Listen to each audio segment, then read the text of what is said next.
Have you ever had something taken from you without warning, ripped away in front of everyone, while the ones who did it smirked like they owned your life? Imagine the sting of humiliation turning into fire when the very bullies who laughed became victims of a twist no one saw coming, crushed by a force so unstoppable it silenced an entire street. This is not just a story of a truck and a car. It's a story of justice slamming down harder than steel. And before we begin, hit that like button and comment where you're watching from, because what you're about to hear will stay with you long after it ends. Do you know the feeling when someone decides your life has no weight and flips your day like a table, and all you have left is your name, your pride, and the truth you can prove? The tow cable bites, the rear wheels lift, and the laughter from the curb lands like gravel in the mouth. Karen stands in spotless white, arms folded as if judgment were a cardigan she wears for fun. Her voice cuts through the phone's recording, policy violation, immediate removal, lesson delivered, and the bullies around her cheer like it's a sport. A neighbor mutters that it's about time someone taught me a rule. The rule crashes through my chest. Inside that truck is a folded flag, a cracked picture frame, my father's quiet smile trapped behind glass. The truck rises, my jaw locks. Humiliation doesn't sting, it floods. I tell Karen there was no notice. She lifts a paper as if it were law carved in stone. Unauthorized ticket, fabricated fine, dates that never existed. One bully circles me. You thought the rules didn't apply. Another films my face, hungry for a win. I breathe once and name the city inspector's waiver. The bullies laugh harder. Power that never had to explain itself always laughs before it bites. Karen flicks a hand toward the driver. Take it, like she's clearing a dish after dinner. Neighbors drift closer. The boy from 2 houses down slips a keychain into my palm. His whisper barely moves the air. From the museum, you'll know what to do, and he vanishes into the crowd. The tow truck lurches forward. Something slides from the passenger seat and hits the pavement with a thud that only I hear. My father's flag, folded with a crease that once felt like a handshake, now scuffed at the edge. I pick it up, and the bullies smirk as if grief were an inconvenience. The vow happens in silence. Words won't fix this. Demonstration will. Receipts come out of my pocket like weapons. Time-stamped videos. The inspector's signature. A photolog of the driveway measurements. Karen glances once and shrugs. Enforcement is at our discretion, she says without saying it. A bully leans in. Should have thought of that before challenging the board, and his breath tastes like victory he didn't earn. I call the sheriff liaison. He recognizes the name before I finish it. He asks for calm and facts. I hand him both. He asks what I need. I say a lawful demonstration, public, supervised, Veteran Safety Day, educational, and on the record. The pause on the line is a doorway. He opens it. Permits ripple out like dominoes. Barricades appear on a calendar. Flyers tap their way through a group chat. Karen's smile slides a fraction when the word lawful passes near her shoes. She signs a second tone notice with a flourish, as if doubling wrong will turn it right. The bullies hold their phones higher. I can hear the comments that will be typed later. Who does he think he is? Maybe now he'll learn. The only lesson I plan to learn is how to turn humiliation into evidence. By afternoon, the sheriff car idles at the curb, lights steady, voice level. Families cross arms and lean forward, waiting. The museum director arrives with a folder thick enough to be a shield. He explains the agenda to the sheriff. Weight, momentum, blind spots, the cost of reckless towing. He gestures toward me and nods once. You're the reason this matters today. And the sheriff marks a map with careful strokes. Karen steps into the frame, white blazer immaculate, chin tilted. She parks her BMW nose first into the safety corridor like it's a stage, and she owns the lights. The sheriff warns her to move it. She says the public street belongs to the association today. The pen in his hand stops moving. The crowd wants a villain and a hero and a finish line. What they get is a rule read aloud twice. Final warning, ma'am. Her answer is simple. No? One bully whispers to another that this looks bad. The other mutters that backpedaling equals weakness. The third folds his arms and dares the sheriff to do anything about it. Karen lifts her wrist like a gavel. Proceed with your little show, and waits for me to flinch. I don't. My palm rests on the dog tag that still smells faintly of metal and long nights. The word demonstration is no longer a plan. It's a boundary with teeth. I step forward and speak to the faces I'll never meet again. You've seen a toe erase a paycheck. You've seen a notice that was never posted. If any of this has touched you, tap that heart and let me see you in the comments. Tell me where you're watching from. Because today isn't about a truck or a car. It's about the weight a person is allowed to carry. The energy shifts by inches.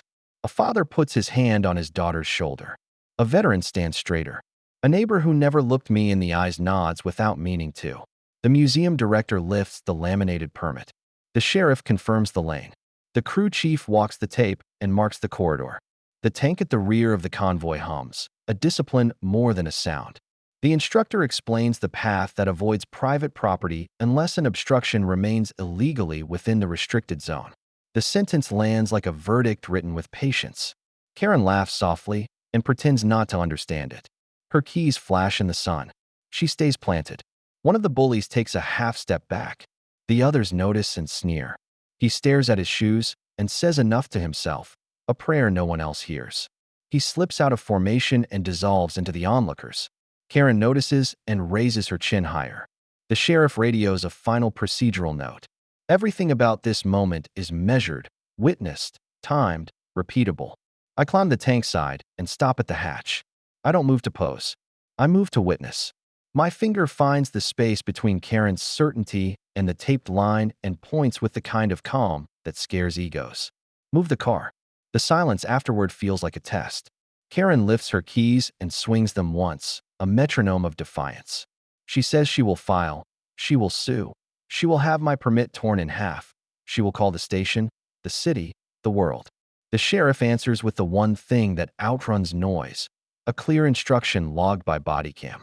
Remove the vehicle or accept the consequence of a lawful demonstration you were warned about. Her lips tighten. She doesn't move. Neighbors shift their weight.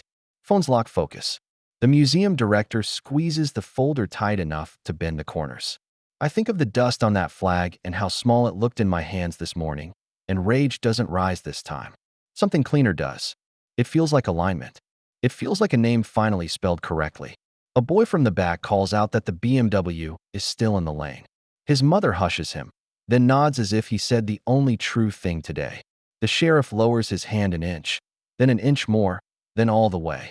The crew chief answers with 2 fingers. The tank answers with movement you feel in your ribs. The bullies who stayed suddenly look like spectators at a storm they insisted wasn't coming. Karen's smile returns, strange and brittle, as if she thinks last-second mercy always arrives if you look expensive. The track noses forward. The BMW waits like a dare. My finger stays up, not accusatory now, but final, a line drawn without anger. The crowd inhales the same breath and holds it. Across the street, someone starts recording on a tablet held in both hands. Near my boot, the metal is warm and steady, like a promise that has waited years for its minute on stage. In another life, maybe this moment becomes a negotiation. In this life, warnings were ignored, and law has a body. Noise gathers at the edge of hearing, the kind that means a decision can no longer be delayed. Karen whispers something to herself that even she doesn't believe. The sheriff watches the tires. The instructor watches the tape. The boy watches me. The first groan of steel meets the afternoon, low and undeniable, and 100 cameras rise like a flock as the tank's shadow pours over polished paint. What happens to a lie when a million eyes watch it fold? The first groan of steel becomes a living thing, and everyone feels it. Karen's lips form a smile that belongs in a mirror, not in reality. She says this is intimidation. The sheriff answers with patience that belongs in a courtroom. He repeats the warning already given, the one she ignored like a dare. The museum instructor logs the time. The crew chief notes the position. The tank doesn't threaten. It obeys the lane drawn by the law. Karen flicks her keys and tells her bullies to stand their ground. One pats his chest like courage can be borrowed. Another whispers this is getting out of hand. The third calculates which way to run if the tide turns. I tell the sheriff I am ready. He says proceed within the permit. Stay within the line. Let the record be the spine that holds this moment together. Simple rules. They only cut when ignored. The crowd breathes through their teeth. A veteran murmurs that blind spots kill unsuspecting people every year. The museum director asks me to demonstrate the difference between weight and will. I nod because the difference is everything. Karen snorts and calls it a show. The sheriff quietly reminds her that the only show today is how rules protect the public when power tries to steal the stage. I speak to the faces that will replay this later. Some of you know exactly how this feels. A tow you never saw coming. A fine that wasn't posted. A rule rewritten after the fact. If you've been there, tell me in the comments what they took from you and how you recovered it. If you're still fighting, drop a heart so I know this moment is carrying you. This isn't about pride. It's about proof. Karen steps closer, white blazer crisp, voice steady and cold. She tells the sheriff, "I'm provoking danger." He replies the only danger is the car she parked where it never belonged. She waves to the bullies to make a wall with their bodies. The sheriff informs them they're now obstructing a safety corridor. One drops his arms immediately, as if the word liability burned his sleeves. Another mutters that this is ridiculous and steps aside. The third remains, jaw hard, eyes jittering like loose change. He lasts 5 seconds longer than his courage. I climb onto the hull and pause at the hatch. The museum instructor talks through the demonstration path. If the lane remains clear, the tank stays on the chalk and paint.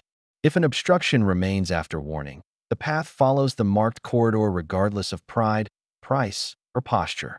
Karen laughs softly, a sound meant for brunch. She says no one will dare. The sheriff says time is up.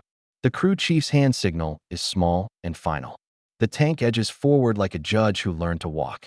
Karen's face changes for the first time all day, a flicker she hides with a fast blink. She mutters that she will get an injunction right now. The sheriff says the court is closed at this hour and the permit is active in this hour.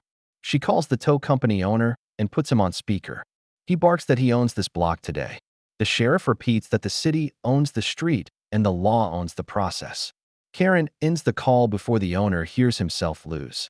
Neighbors whisper that maybe this is too far. A woman answers that too far was tossing a folded flag onto concrete. A teenage kid says this is the first time he's seen rules protect someone who isn't rich. A teacher nods and says everyone is learning today whether they like it or not. The bullies fade from formation, their loyalty evaporating like mist with no one to hold it together. Karen stands alone and calls it leadership. I lift my hand once, not to taunt, but to mark the decision she refused to make. Move the car. Her chin tilts like a shield that can't stop anything. Move the car. She breathes out through her nose and calls me dramatic. Move the car. The sheriff's voice carries the last warning of the day, measured enough to become a citation if ignored. Karen holds the keys and pretends they still unlock power. The tank keeps its patience until patience becomes surrender to math. Weight plus permission equals progress. The front tread touches the edge of paint with the care of a surgeon. The BMW remains, gleaming wrong. Karen doubles down and says she will have every badge here disciplined for enabling a spectacle. The sheriff answers that accountability is not a spectacle. The museum director adds that education is never a threat unless you're selling ignorance. A bully returns, hair messy, conscience messy. He tells Karen he won't take the fall. She hisses that he owes her loyalty. He whispers that loyalty doesn't cover forged notices and phantom fines. Karen says the board approved everything. He says the board didn't sign a thing, and he has screenshots to prove it. She freezes as the sentence hangs between them like a blade, and for the first time her eyes flick sideways toward the crowd, not to control it, but to check whether it saw. The instructor raises a hand to pause and clarifies the final rule aloud for the record.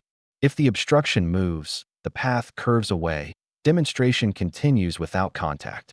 If the obstruction remains, the demonstration demonstrates consequences. Karen's fingers toy with the keys.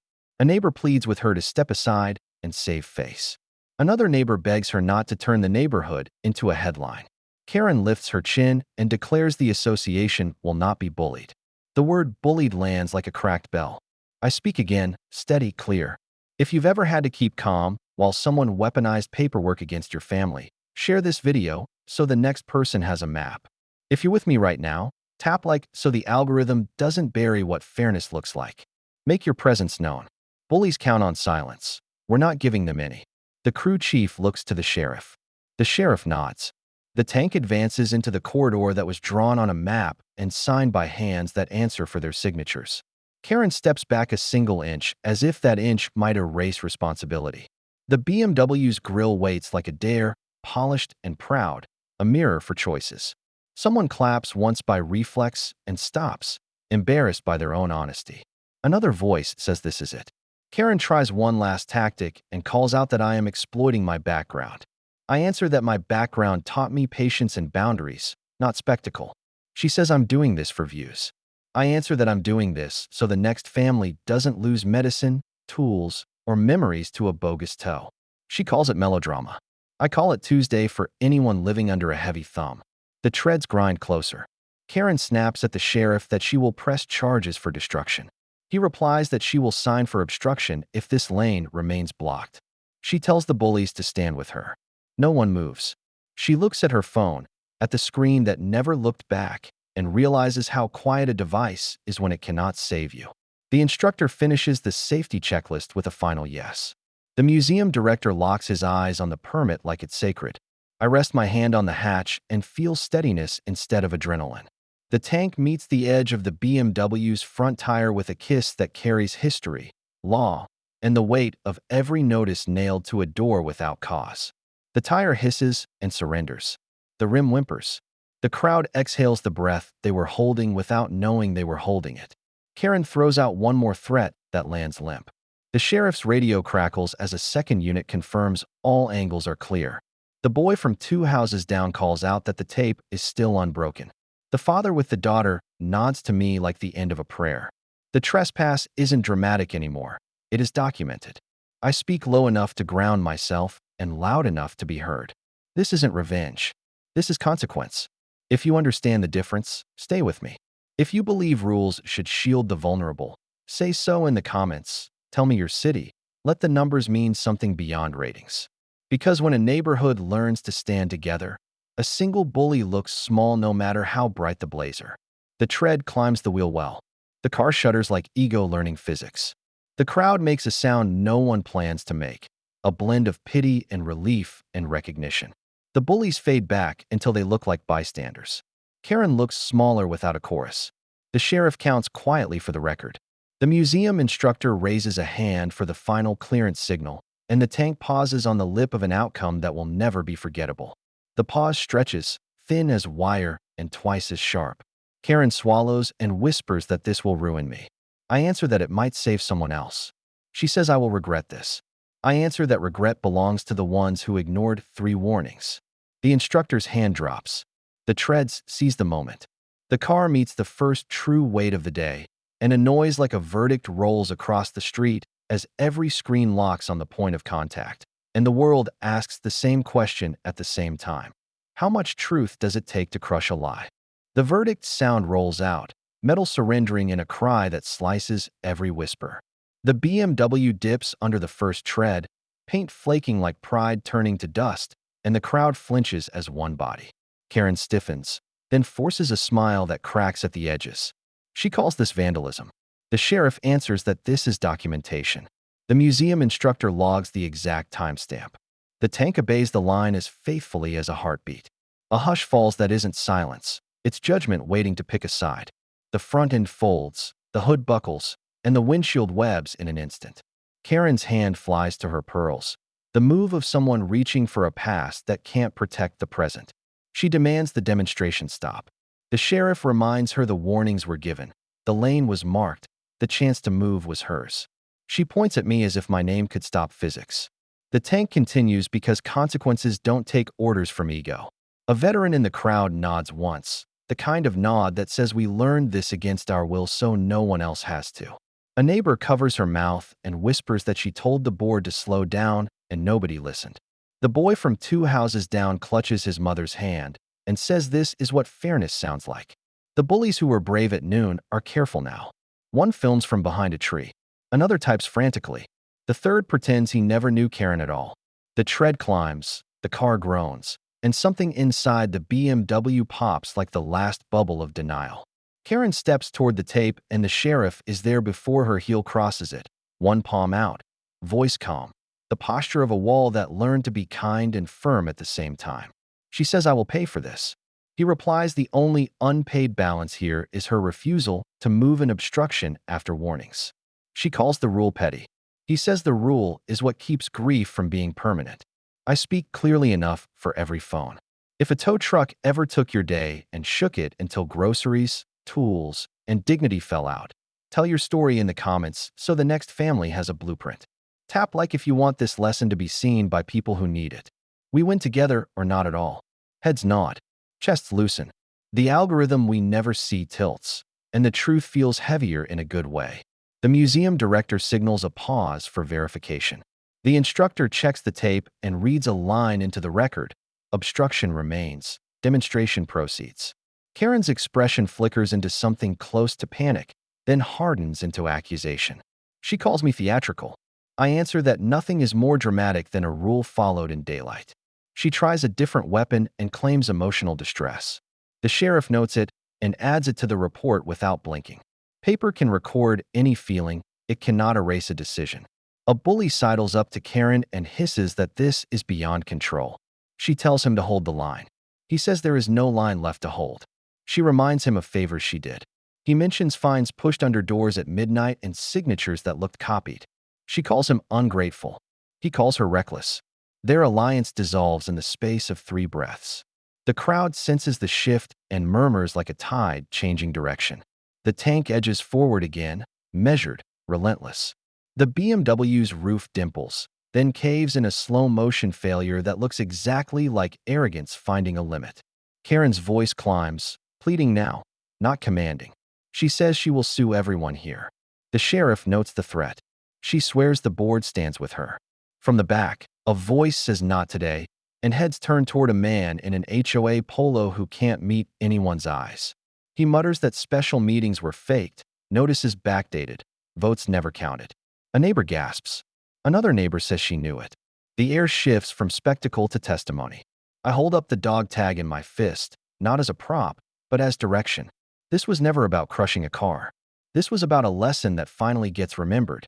If you've ever been told to be quiet while someone smaller than the truth played big, say where you're watching from, so this message maps itself across cities.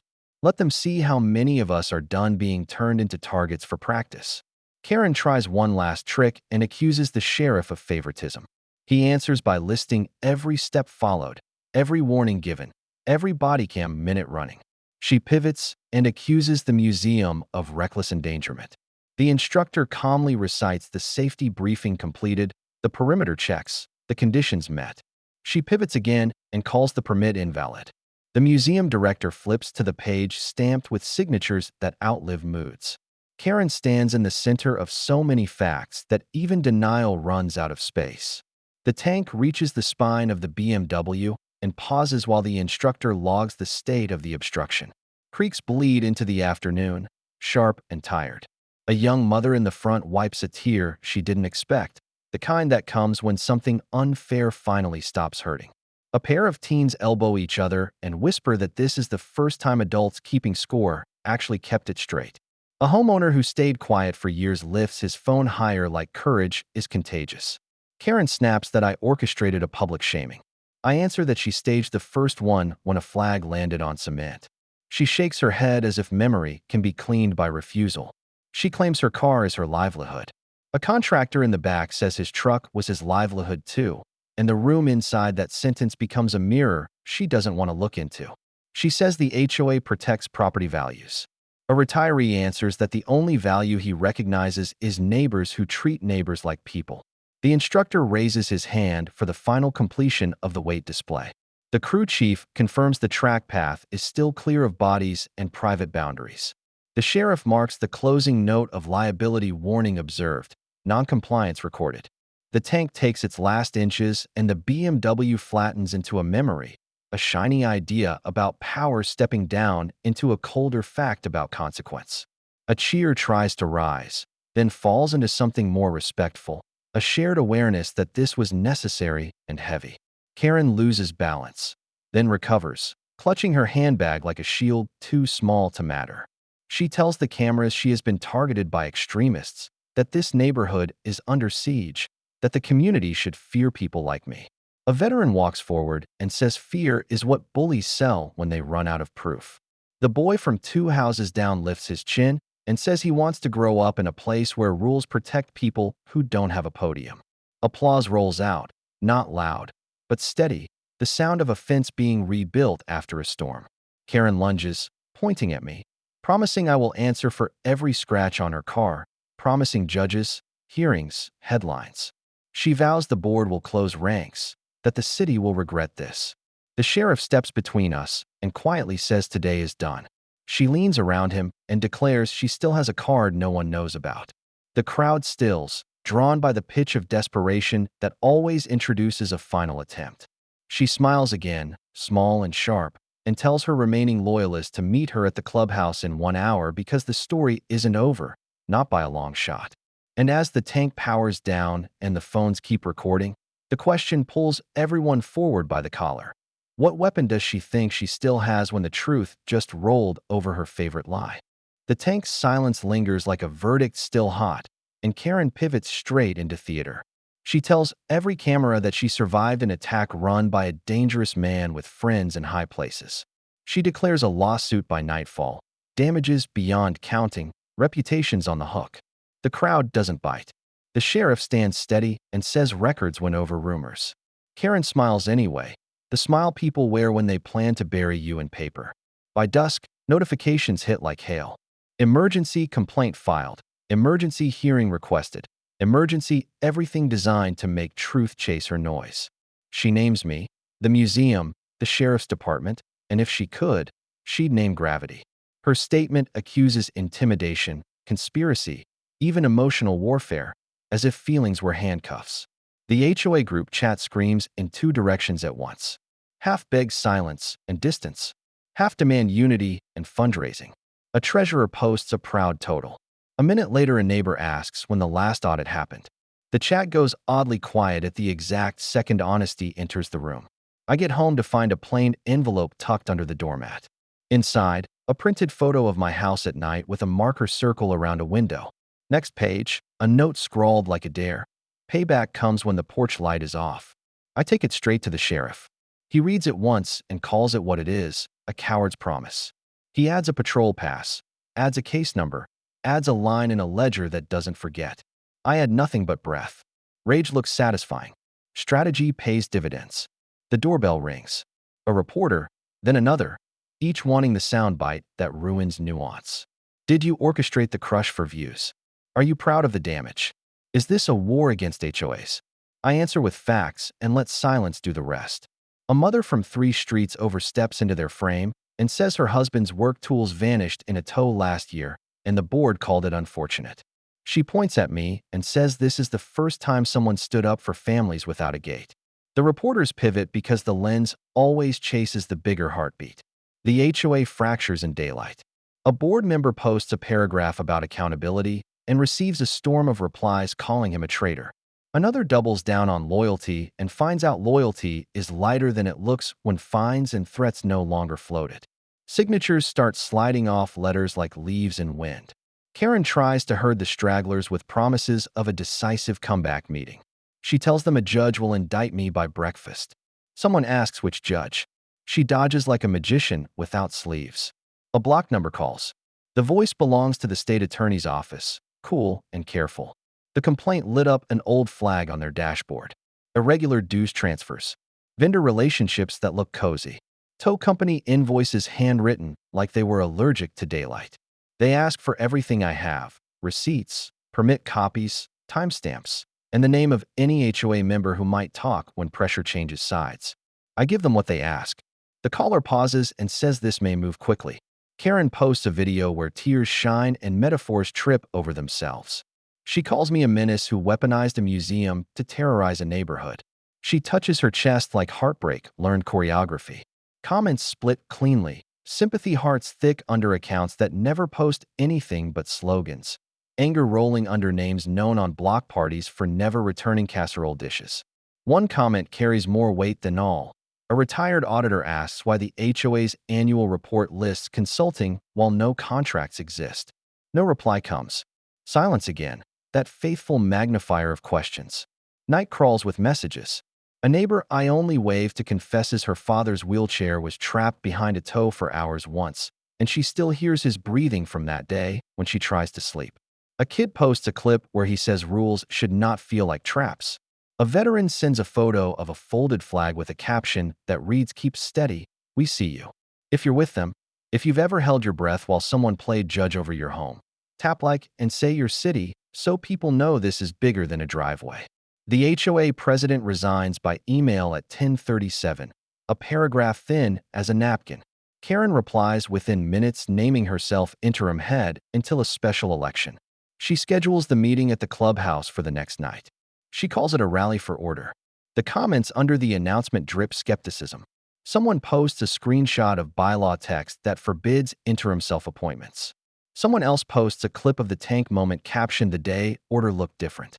Karen deletes the comments and accuses an outside campaign of harassment. The internet laughs because it can smell panic like smoke. The sheriff calls again. He reminds me that patience keeps truth clean. He tells me the body cam footage already cleared the first review. He says the judge assigned to Karen's complaint is strict and unimpressed by drama. He asks if I received any more threats. I tell him about the envelope. He says he'll have the cruiser swing by twice tonight and 3 times tomorrow. He tells me to document everything and speak to no one who smells like bait. I lock up and take a long look at the flag that started this avalanche. The crease that once cut so perfectly now shows a bruise at the tip. I remember my father's last words about bullies. They never start the fight you expect. They start the one they think you can't see. I wonder which one Karen is trying to start. Then my phone buzzes with a new message from an unknown number, a photo of a spreadsheet, a row of amounts that do not match the meeting minutes, and a caption that reads, "I can't carry this alone anymore." 10 minutes later, a knock at the door that doesn't ring the bell. Not a neighbor's knock. Not the measured tap of a patrol check. A rhythm carrying fear inside it. I open with the chain attached and catch the face in the hallway light. One of the HOA bullies, the one who held position longest at the tape, the one who looked like a follower who never learned to stop. His lip is split. His knuckles are raw. He asks for 5 minutes and a glass of water and a chance to stop being the person he was at noon. He talks in bursts like a dam learning to leak. Karen forged signatures, he says, and the treasurer covered for her because there were cash withdrawals the bank flagged and then unflagged after a phone call. He says the tow company gets a cut for targeted removals justified by notices nobody wrote. He says his own late fees disappeared after he agreed to show up and look intimidating during site visits. He pulls a flash drive from a pocket that likely held worse things last year. He says it's all here and he can't sleep with it anymore. I ask why now. He stares at the floor and says the sound of that car braking felt like his spine when he was 8, and someone said there was nothing he could do about it. He says he watched Karen point at me and saw the same finger that pointed at him when he was poor and late and scared. He says he told himself loyalty would one day pay him back.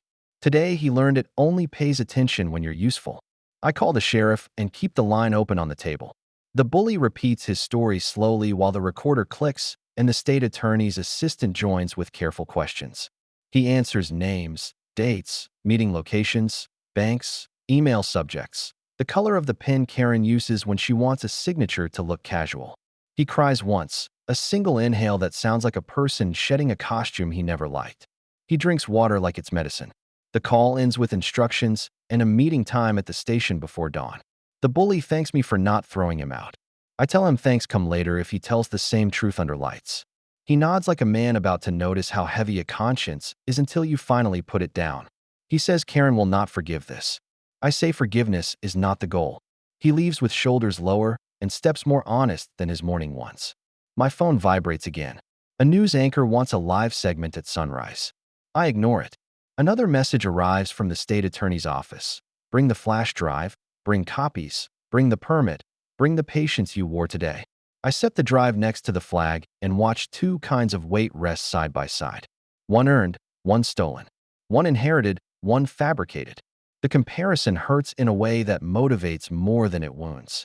The night holds one last card. A headline pops up on a community page Karen doesn't control. Special audit announced. Federal assistance requested. Preliminary findings to be presented publicly. The comments celebrate with caution. Someone writes that they never thought they'd see the day. Someone else writes that bullies never imagine the ground will open. The post updates with a line that flips my pulse. Sources indicate early evidence of embezzlement and falsified votes. A final sentence adds a time and a place for morning press at the clubhouse. The last line is a challenge dressed as a promise. Warrants expected. The house is quiet enough to hear the clock choose seconds. I slide the flash drive into my pocket and place the flag back in its case. The tank's echo lifts in my head and settles into something steadier than anger. The porch light clicks off on a timer I forgot I set. In the dark, a car idles once at the corner, then drives away slow. Somewhere, Karen sharpens a plan she believes will cut deeper than today.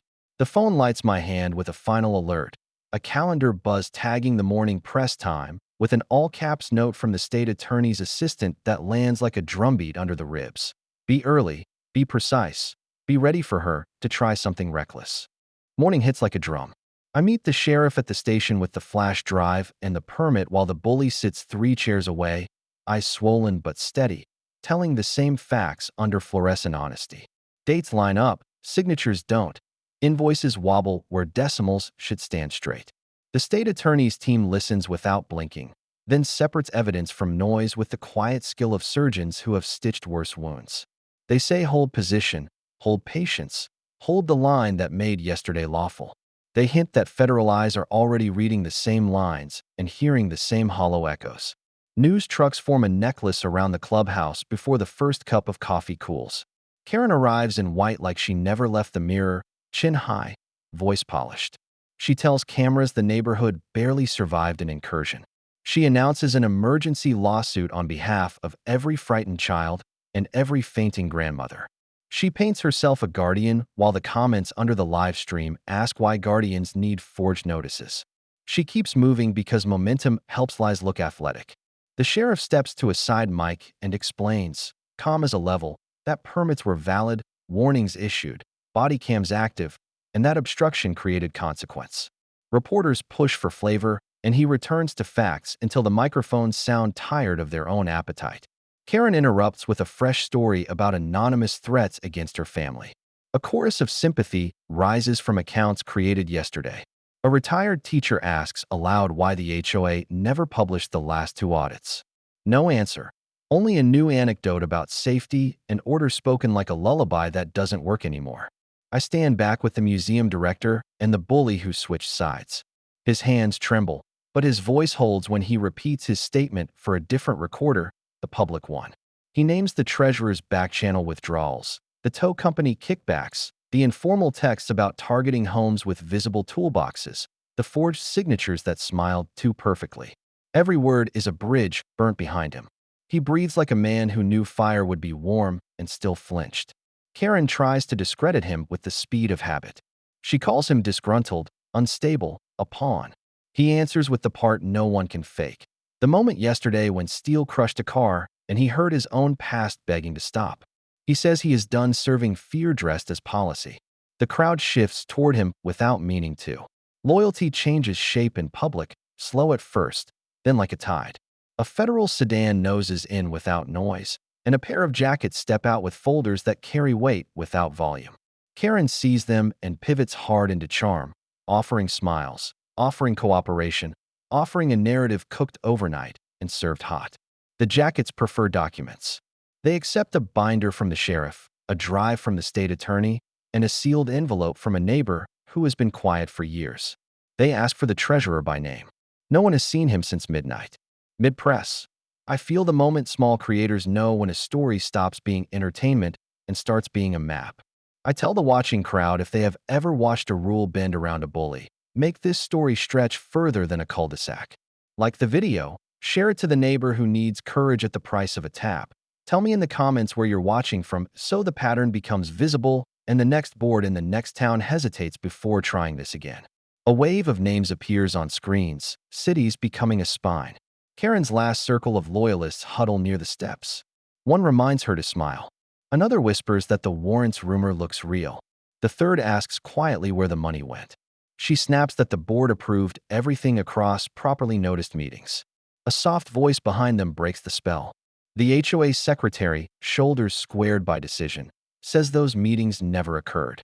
She pulls a file from her tote that smells like cold ink and pages through minutes that stop abruptly 3 months ago. Her hands don't shake. She holds up blank pages where votes should be. The crowd inhales and stands taller. A reporter asks me whether I crushed the car out of revenge.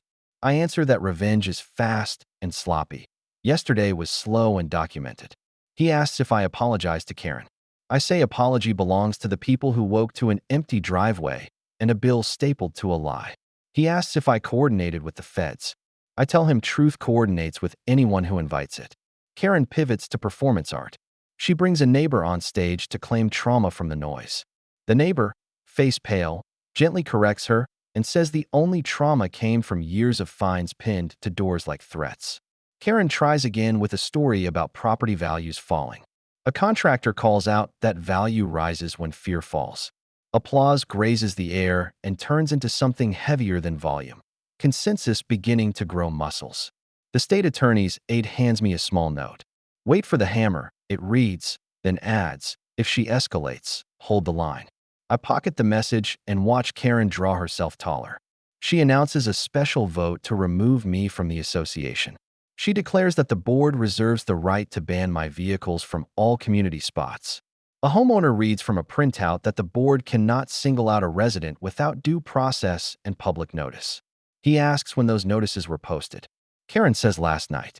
A chorus answers that no one saw them. Screenshots surface like fish breaking water. No posts, no emails, no alerts. Her narrative trips on its own shoelaces. The bully beside me whispers that there's one more thing. He leans toward the federal jackets and mentions a storage unit under a nephew's name. He says it holds boxes labeled archives and a safe with a combination that is the same as Karen's birthday. They write quickly, thank him without ceremony, and walk away with the kind of purpose that means they've moved from inquiry to countdown. The crowd's attention tilts again, that collective lean that happens when a truth approaches and everyone senses it. I feel the flash drive in my pocket like a hot coin. The live feed chat floods. Release the files now. Make it public. Don't let her spin it again. Another wave begs me to wait for official action so nothing gets tainted. This is the tug of war that breaks stories or builds them. A moment this tight can snap courage if held wrong. Karen senses hesitation and lunges. She points at me and announces that my permit was falsified, that the museum colluded, that the sheriff leaked legal strategy. She calls me a dangerous provocateur with an audience. She waves a folder like a sword only to reveal a stack of photographs of me volunteering on base museum weekends, shaking hands, lifting boxes, smiling with kids who wanted to climb a retired vehicle. She tried to weaponize kindness and accidentally proved it. The crowd doesn't boo. They laugh softly, and that sound carries more damage than shouting. I step to the microphone not to argue, but to anchor. I say this is the part where bullies usually overplay, where they run out of paperwork and reach for smoke. I tell the viewers if you have ever watched someone reach for smoke, stay with me. Tap the like so this moment doesn't vanish into the short attention span that protects bad behavior. Tell me your city so future boards know how many eyes are awake. The live chat pings like a heartbeat monitor. Federal jackets return with a quiet nod to the sheriff. The aide at my elbow murmurs that a judge has moved faster than expected. Karen hears none of it. She declares a victory speech 5 minutes too early, promising fines doubled and rules tightened. A father in the crowd speaks up and says the only rule we plan to tighten is honesty. A mother follows with a story about her rent money turned into a tow release and her daughter's medicine sitting in the back seat of a car they couldn't reach. Karen tries to interrupt. The mother turns her head and finishes her sentence with the calm of a person done with being quiet. The crowd answers with a long, low yes. The sheriff raises his hand for calm and receives it. He begins to read from a fresh page, not loud, not theatrical, the tone of a door unlocking. He says a court has authorized immediate access to HOA financial records and related storage. He says federal assistance will supervise the collection. He says anyone who obstructs will answer for it personally.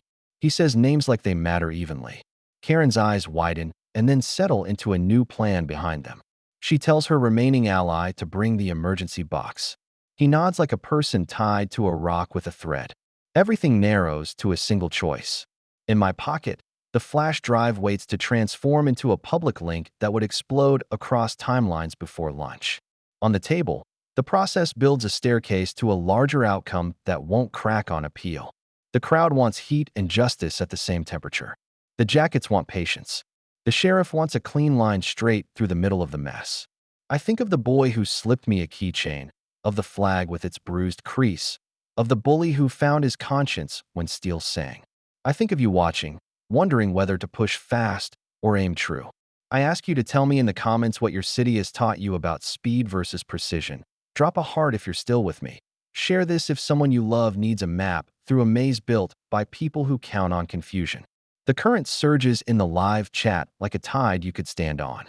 I step to the microphones, hold up the drive in one hand and the permit in the other, and draw one breath to choose which weapon to use first. The Fed aid's phone buzzes. The sheriff's radio crackles with a code that shifts a room. Karen's ally sprints toward the clubhouse side door with a metal box and a face already writing excuses. I feel the moment the black sedan door swings wide and the badge flashes, not loud, just undeniable. A federal agent reads names with the ease of someone who has practiced restraint longer than some people practice power. The warrants are crisp and final. Immediate access to HOA records, storage units, financial systems, and electronic devices held by officers and contractors. The sheriff nods once and the crowd ripples, a tide recognizing the moon. Karen smiles like this is a misunderstanding and reaches for charm the way others reach for water. She promises full cooperation, perfect transparency, anything required, but her eyes keep flicking toward the side door where her ally vanished with the metal box. The agent asks for keys and passcodes. She counters with a speech about community security. The agent repeats the request. She stalls, then points at the treasurer who isn't there, then blames staff who never existed, then asks for an hour. The agent says now. Two agents peel off toward the clubhouse office. Another walks straight to me and the museum director for the permit and the drive's hash, then thanks us with the economy of someone who saves thanks for the end. The bully who flipped sides steps forward and mentions the storage unit the jackets already know about. He gives the address, the lock brand, the nephew's name, the code he remembers because it was the birthday Karen uses for everything. The agents don't smile. They simply move. Karen grabs the mic and plants herself in the narrative like a flag. She declares persecution, weaponized government, neighbors under siege. She gestures toward the crushed BMW as proof of cruelty. A contractor in the crowd shouts that cruelty is waking up to an empty driveway and a bill that eats rent. A mother adds that cruelty is medicine locked behind a gate while a board plays judge. The murmurs become sentences. The camera red lights blink like small, patient eyes. The sheriff reads a notice about preserving electronic records. Karen pretends not to hear and taps her phone with the desperate rhythm of someone trying to erase footprints. An agent steps closer and informs her that deleting anything now is obstruction. She laughs, too loud and too bright, and says she only texted a friend about dinner. A reporter asks which restaurant. The laugh dies on the way down. A siren wails far off, not urgent, just present, as if the city itself decided to show up. The clubhouse doors open and two agents carry out the metal box Karen's ally tried to hide, the lid sealed with a strip that looks like a final line. Another agent follows with a laptop and a stack of envelopes stamped receipts in ink that can't be argued with. Karen starts another speech and misreads the room. The crowd has learned the texture of truth in 24 hours, and it no longer looks like her voice. I turn to the audience that has been building itself across timelines and sidewalks. If you've ever watched a story flip here at the end, don't let it slip away. Tap like so this moment climbs where it needs to be, share it with the one neighbor who still thinks they're alone, and tell me your city in the comments so those pages in that box know how many eyes weigh them now. A wall of towns scrolls across screens. Tulsa, Karachi, Fresno, Glasgow, names like heartbeat marks on a map of people who refused quiet. Agents escort Karen's remaining loyalists to a side table and separate them with the kindness of professionals who have heard every version of surprise. The secretary who brought blank minutes steps up with a folder labeled corrections and hands over a timeline so neat it could slice bread. The agent thanks her and asks about vendors. She lists them with precision and 3 honest doubts, which is how truth usually sounds when it steps out of fear. The state attorney's aide taps my elbow and whispers that the storage unit is being opened now. A minute later, a text pings with a photo, ledgers, duplicate checkbooks, cash in envelopes labeled community engagement, a burner phone with stickers still on it. Another ping shows a list of addresses under the handwritten title targets with dates matching the worst toes.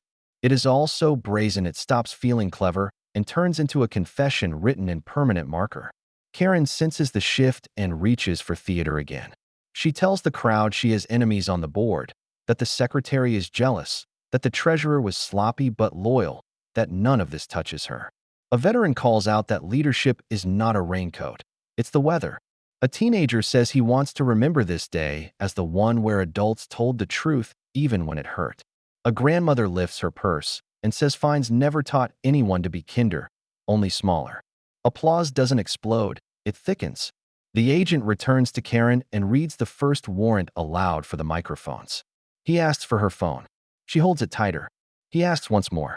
She relents and hands it over with a final flourish, then announces she will sue the federal government for harassment.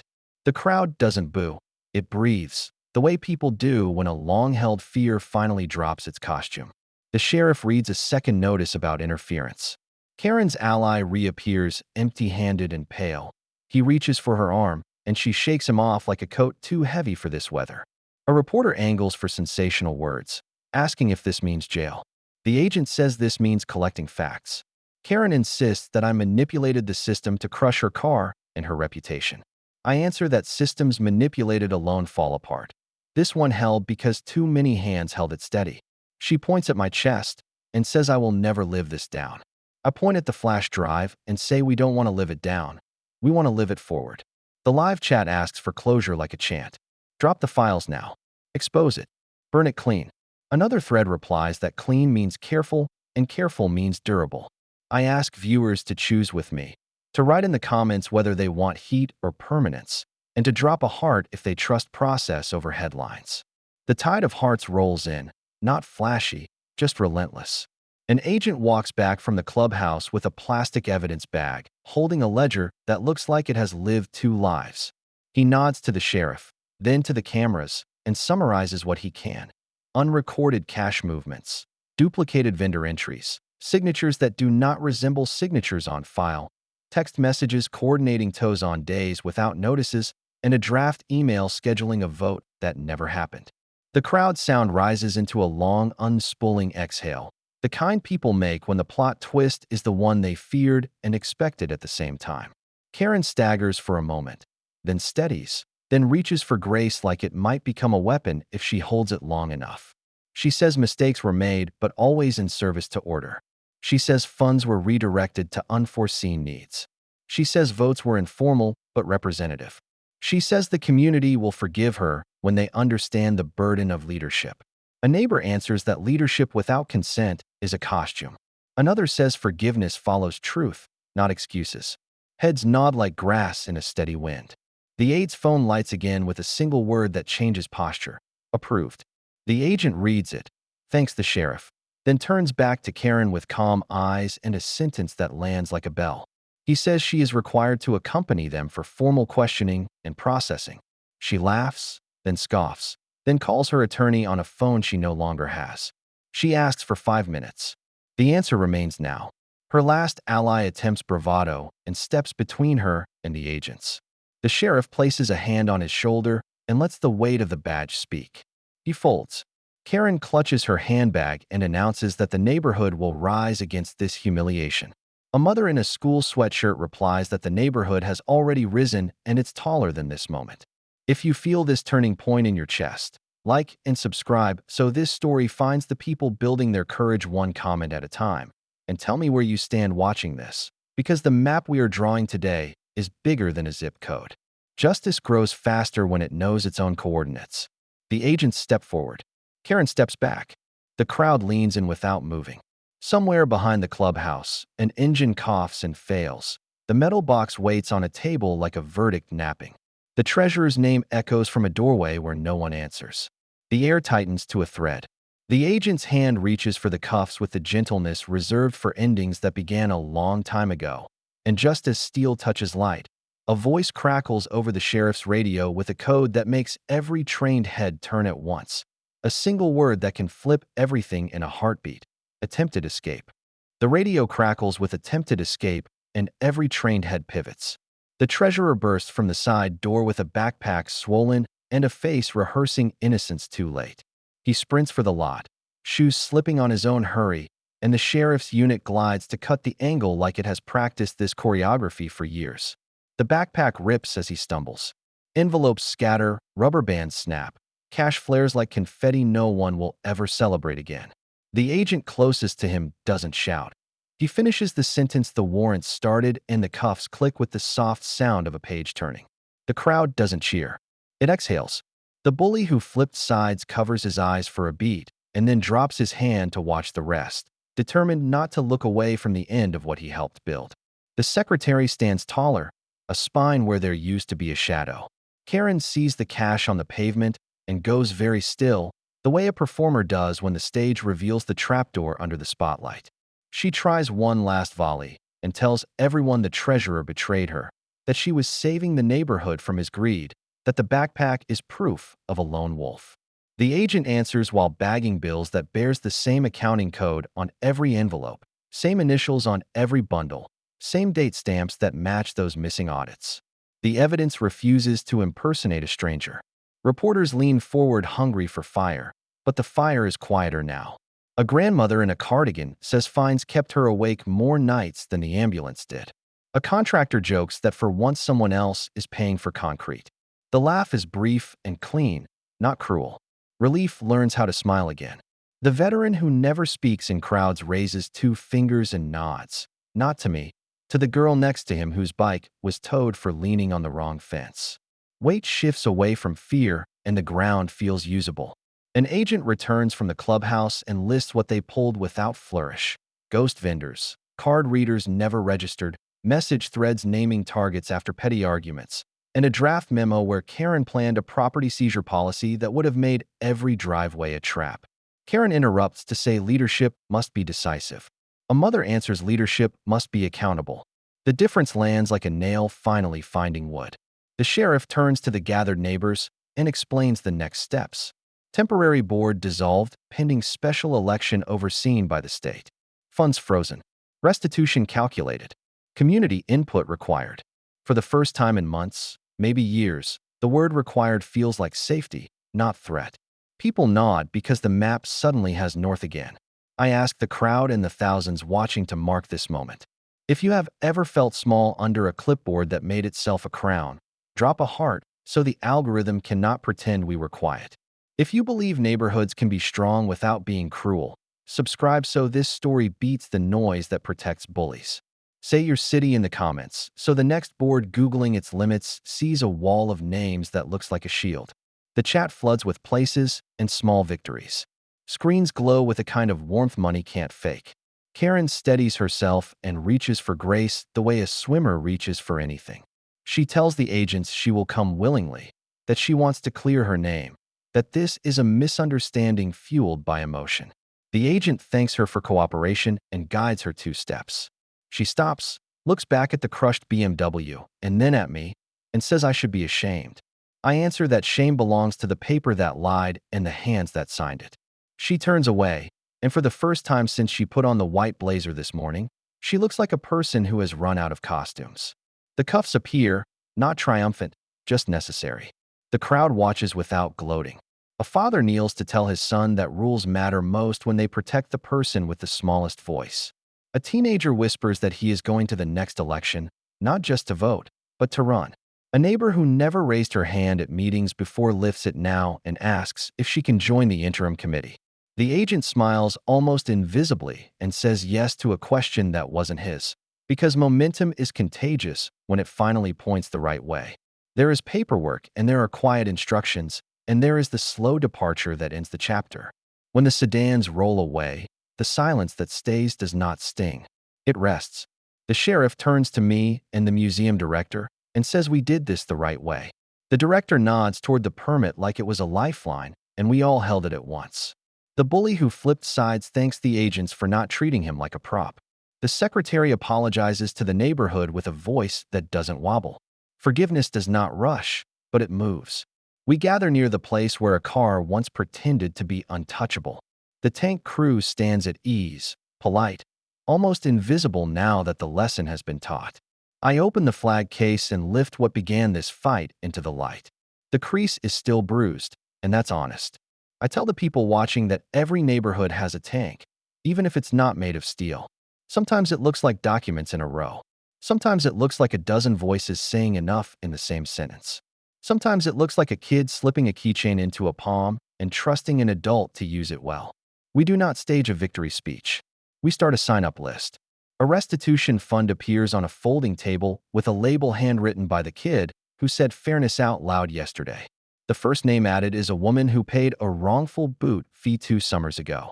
The second is a delivery driver whose van was trapped during a holiday rush. The third is a neighbor who gave up a medicine pickup because of fines they couldn't argue that day. A teenager volunteers to audit future audits. Jokes float, then plans, then schedules. People who didn't speak to each other last week decide where the new guardrails should be. I turn back to you because you have been here the whole time, heart by heart, city by city.